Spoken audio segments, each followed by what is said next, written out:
Assalamualaikum warahmatullahi wabarakatuh, sahabat Aswaja. Wafatnya Ustadz Yazid bin Abdul Qadir Jawas tentunya menjadi kabar duka bagi para pecinta beliau. Terlebih, Ustadz Yazid Jawas merupakan salah satu pejuang dakwah salafi di Indonesia bersama Ustadz Abdul Hakim Abdad. Sebagaimana cerita dari beberapa Ustadz salafi tentang perjuangan yang ditempuh oleh Ustadz Yazid Jawas demi tegaknya ajaran Islam yang sesuai dengan Al-Quran dan Sunnah.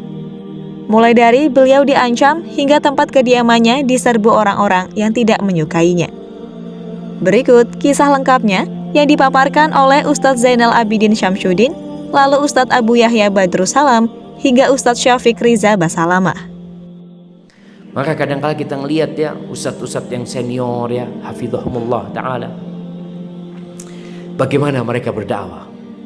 Mereka yang seperti Ustadz Yazid bin Abdul Qadir Jawas, syafahullah wa afahu wa radda afiyatahu, bagaimana beliau berdakwah. Ana pernah ke rumahnya beliau. Ana ngomong sama beliau, Ustadz kayaknya perlu cerita. Cerita apa? Cerita perjuangan. Bagaimana antum menyampaikan agama Allah ini. Sekarang baru terasa aja. Bagaimana beliau diusir dari satu masjid ke masjid lainnya. Hafizahullah ta'ala. Sampai beliau pernah cerita ketika ngajar dulu di Dewan Dakwah. Beliau naik bis dari Bogor ke Jakarta. Naik bis. Beliau cerita ya gak ada yang nyambut. Turun dari bis, makan siang beliau di warung di depan Dewan Dakwah. Makan di situ. Habis itu beli air untuk diminum di meja kajiannya. Sendiri. Beliau habis kajian, sampai beliau cerita kajian tambah rame, tambah banyak hadir, tapi nggak ada yang nawarin mau nganterkan untuk nganterkan pulang. Sekarang Ustadz, masya Allah, antum lihat anak jemput pakai mobil Lexus, pakai patwal. Kita dikasih kemudahan sekarang jamaah, tapi kemudahan ini dibangun di atas perjuangan mereka dulu itu jamaah. Cuma kita kadang nggak sadar kita itu jamaah. Subhanallah, dari mulai saya tahaddus bin ni'mah, saya dulu itu masuk Libya NO, mendapati beliau itu sudah mendakwahkan sunnah. Ya? Saya masih belum mendapatkan hidayah kepada sunnah. Beliau sudah mendakwahkan, dan dakwahnya beliau sampai hari ini tidak ada perubahan. Tauhid, akidah, manhaj, memberikan peringatan kepada umat akan bahaya syirik, bid'ah dan khurafat. Dan sampai hari ini dakwah keduanya adalah mubarakah, diberkahi oleh Allah. Demi Allah ya ikhwan, dulu tidak ada istilah sunnah dikenal oleh masyarakat awam. Tidak ada. Ya, ketika saat saya di Libya, beliau sudah kutu buku, membaca buku, menghabiskan waktu-waktu dan umur remajanya di maktabah, di perpustakaan Libya, Syekh Abdul Hakim Abdad. Semoga Allah merahmati beliau, semoga Allah subhanahu wa ta'ala menjaga beliau. Terus kemudian ada murid-muridnya, dan semua yang mentahdir beliau adalah murid-muridnya. Kurang adab. Wallahi ya ikhwan, murid seperti ini ilmunya tidak berkah. Siapa yang menunjukkan ke jalan kebenaran? Perantara siapa? Sementara Rasulullah SAW memberikan suatu apresiasi, la ayyahdiyallahu bika rajulan wahidan khairun laka min humrin na'am. seandainya ada orang yang mendapatkan petunjuk lantaran kamu satu saja, satu, ya, satu, apalagi Masya Allah, ya, di timur, di barat, di Sumatera, sebelum dai-dai ada, yang membuka siapa? Ustadz Yazid, Ustadz Abdul Hakim. Di Lombok, sebelum ada dakwah sunnah, yang membuka siapa? Saya yakin di sini adalah murid-muridnya, semuanya murid-muridnya Ustadz Yazid, Ustadz Abdul Hakim. Terus kemudian muncul anak-anak ingusan mengikuti hawa nafsu, pengen tenar, pengen dapat jamaah dengan cara mencela, menghina, menjatuhkan. Wallahi ya ikhwan, semua kalimat-kalimat yang dia sampaikan akan menjadi saksi keburukan di hari kiamat. La uzakki 'ala Allah, saya tidak mentazkiyah, dia dapat Allah pasti. Ya, tapi beliau keduanya adalah ahli sunnati wal jamaah.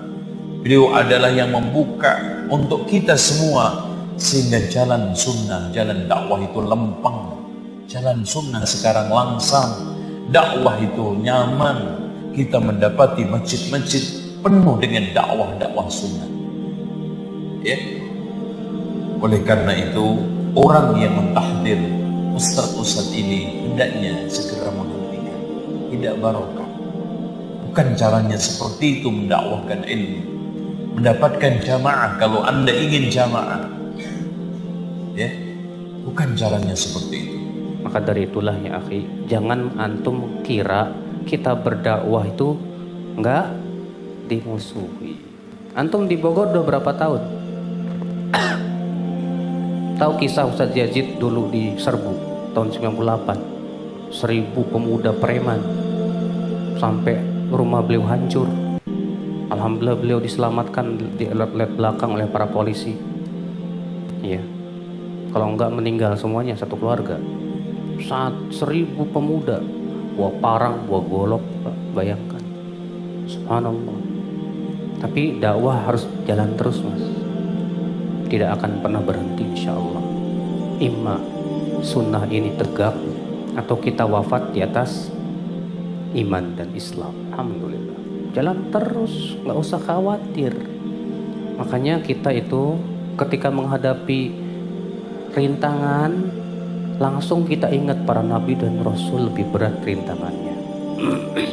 Masa menghadapi rintangan segini saja sudah keok? Wah, nggak bisa. Saya harus bisa menghadapi rintangan-rintangan ini. Begitu dong. Jangan mudah mengeluh. Aduh. Ya kalau sering ngeluh itu namanya nggak sabaran. Makanya Allah mengatakan fasbir sabron jamila, sabarlah dengan sabar yang indah. Apa kata Imam Mujahid tentang makna sabar yang indah? Artinya sabar yang tidak disertai dengan suka mengeluh. Gak usah ngeluh lah. Yang namanya dakwah pasti, yang namanya rintangan selalu ada. Udah jalan terus, bismillah, tawakkal Allah. Ikuti bimbingan para ulama bagaimana dalam berdakwah. Ya, dengan ilmu dan basirah. Jangan dengan apa? Semangat dan emosi. Salah kalau kita dakwah dengan semangat emosi. Yang ada hancur dakwah kita mas. Dakwah kita itu harus dengan ilmu. Dakwah kita itu harus dengan bimbingan para ulama. Ya, harus. Sebab kalau kita tidak dibimbing oleh para ulama juga hancur Pak. Karena kita ini masih muda-muda, apalagi banyak pemuda-pemuda sekarang sudah mulai ngaji sunnah. Yang namanya pemuda kan perasaannya lagi wah, ya kan? Semangatnya lagi berkobar-kobar ini. Lah kalau semangat tok berkobar-kobar, bahaya juga. Harus diikat dengan ilmu. Supaya apa? Supaya perjalanan dakwah itu sesuai dengan manhaj para nabi dan rasul, tidak menyimpang. Hasil bukan tujuan kita. Yang penting dakwah kita sesuai dengan manhaj para nabi dan rasul, tidak itu yang terpenting. Adapun hasil bukan urusan kita, itu urusan siapa? Allah Jalla wa Ala. Ikhwan sekalian, kita berduka dan sangat berduka. Tapi sebagaimana Nabi SAW ketika wafat Ibrahim, beliau berduka ditinggalkan Ibrahim.